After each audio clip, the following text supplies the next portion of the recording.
अब इस क्वेश्चन में अपने पास दिया हुआ है that a rocket is accelerating in space with 2 metre per second square, 2 metre per second square से एक्सेलरेट कर रहा है। 2 astronauts on the either end of the rocket throw balls with speed 0.3 metre per second and 0.2 metre per second relative to the rocket. Rocket के respect में इतने इतने speed से फेंक रहे हैं। Find the time after which the balls will collide on the straight line path. Rocket का length दिया हुआ है 4 metre. All collisions are inelastic and rocket is very heavy, यानी रॉकेट के साथ कोई भी कोलिजन हो या रॉकेट से जो बॉल फेंका गया उसकी वजह से रॉकेट की स्पीड में कोई चेंज, सिग्निफिकेंट चेंज नहीं है।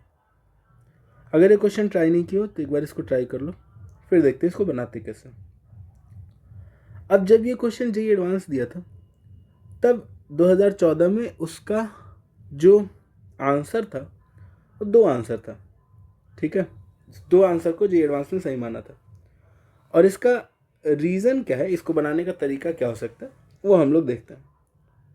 पहले तो ये हो सकता है कि जो रॉकेट है वो कुछ इस तरह का है, जैसे मान लेते हैं ये अपने पास अर्थ है, ठीक है, और अर्थ के चारों तरफ रॉकेट घूम रहा है, तो ये अपने पास ऐसा रॉकेट है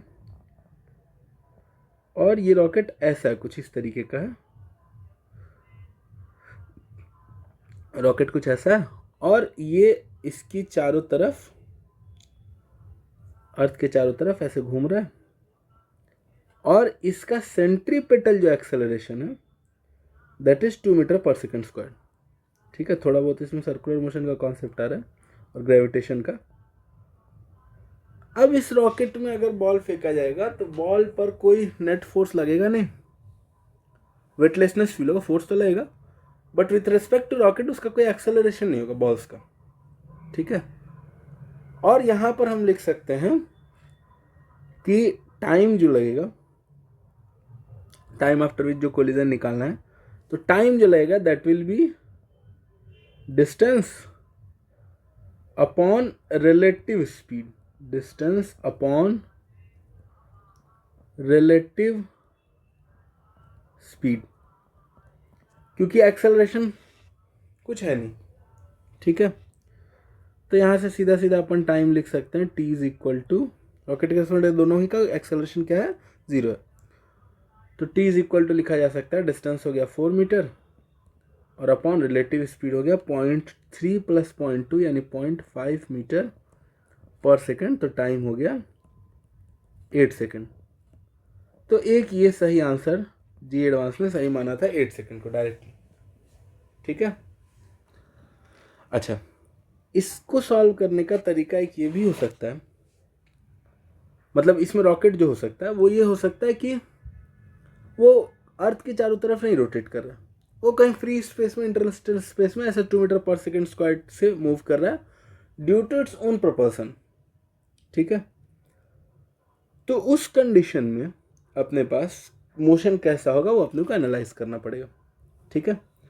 अब अगर 2 metre per second square rocket का एक्सेलरेशन है, यानी बॉल्स को जब रॉकेट में फेंक दिया गया तो उसके बाद बॉल का एक्सेलरेशन रिलेटिव टू रॉकेट, दोनों ही बॉल का पीछे की तरफ होगा 2 मीटर पर सेकंड स्क्वायर, इसका भी और इसका भी, मतलब रॉकेट के मोशन के डायरेक्शन के opposite 2 metre per second square दोनों ही का एक्सेलरेशन होगा। तो अब अलग अलग पहले मोशन एनालाइज करते हैं कि होना क्या है। तो इस बॉल को अगर देखेंगे तो 2 मीटर पर सेकंड स्क्वायर इसका एक्सेलरेशन वेलोसिटी के अपोजिट है, तो ये कहीं ना कहीं थोड़ी देर में रुकेगा और फिर वापस आकर के इस पीछे वाले वॉल से टकरा जाएगा। कितने देर में ऐसा होगा ये अपन निकाल सकते हैं कि अगर वापस वहीं पर टकरा रहा है तो रिलेटिव टू रॉकेट डिस्प्लेसमेंट 0 है, तो 0 is equal to u t यानी 0.3 इंटू टी और minus half a t square. तो यहाँ से जो टाइम आएगा, time will be 0.3 second. 0.3 second में ये यहाँ से जा करके और वापस आ जाएगा, ठीक। अब ये दूसरा वाला बॉल कितनी देर में उस सरफेस तक पहुँचेगा, तो दूसरे वाले बॉल का रॉकेट के रेस्पेक्ट में जो डिस्प्लेसमेंट है वो 4 मीटर हो जाएगा। अपन अभी किधर को पॉजिटिव माने थे, इस डायरेक्शन को पॉजिटिव माने थे, ठीक है। वैसे उल्टा को भी मान सकते हैं, दूसरा इक्वेशन लिख रहे हैं, बट ठीक है चलो, इस डायरेक्शन को पॉजिटिव माने थे। तो इसके लिए डिस्प्लेसमेंट हो जाएगा -4 is equal to u initial speed. तो इनिशियल स्पीड हो जाएगा 0.2 इंटू लेट इट बी, इसका टाइम है टी डैश, ठीक। और फिर लेकिन ये माइनस में ही होगा, 0.2 इंटू टी डैश भी माइनस में होगा क्योंकि वेलोसिटी इसकी पीछे की तरफ है। तो 0.2 into t dash relative to rocket, और एक्सेलरेशन जो है वो भी पीछे की तरफ है 2, तो -12 a टी डैश का स्क्वायर। तो यहाँ से आ गया दैट टी डैश स्क्वायर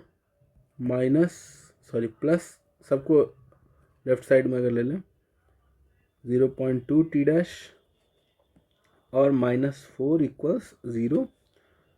तो यहाँ से अपने पास टी डैश आ जाएगा -b यानी -0.2 plus minus root under b square यानी 0.04 -4ac यानी +16 अपॉन 2a, ए तो 1 है तो अपॉन 2।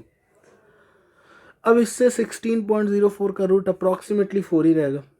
तो एक हो गया -0.2 +4/2 और एक हो गया -0.2 -4/2। तो -0.2 -4/2 तो नेगेटिव आ जाएगा, तो यहाँ पर -0.2 + 4/2 यानी कि 1.9 सेकेंड। और जब जे दिया था तो एक्चुअली ये इंटीजर टाइप में था, मतलब यानी इसका आंसर 0, 1, 2 ऐसा हो सकता है। तो उस एक सही आंसर 2 सेकेंड भी दिया था, ठीक है। तो इस टाइम पर 2 सही आंसर जे ने दिया था, एक 1.9 सेकेंड क्योंकि 0.3 सेकेंड में तो ये वापस जा करके वापस अपने पीछे वाले दीवार से टकरा गया, और एक बार इलास्टिक कोलिजन है तो वहीं पे रुका हुआ है, यानी कोलिजन जब दूसरे वाले बॉल का होगा तो दीवार पर ही होगा, और वही टाइम 1.9 सेकेंड है। तो इसी को अपन टाइम ऑफ कोलिजन भी बोल सकते हैं, ठीक है, टाइम फॉर कोलिजन। तो ये जो है ये अगर इंटीजर टाइप में बोले तो अप्रॉक्सीमेटली 2 सेकेंड हो सकता है, ठीक है। और एक कोई इसको ऐसा सोच सकता है कि एक्सेलरेशन का कोई फर्क ही नहीं पड़ रहा है, तो रिलेटिव से सीधा सीधा टाइम निकाल लिए, 8 सेकेंड आ गया, ठीक है। आई बिलीव ये समझ में आ गया होगा कैसे इसको सॉल्व कर रहे हैं, ओके।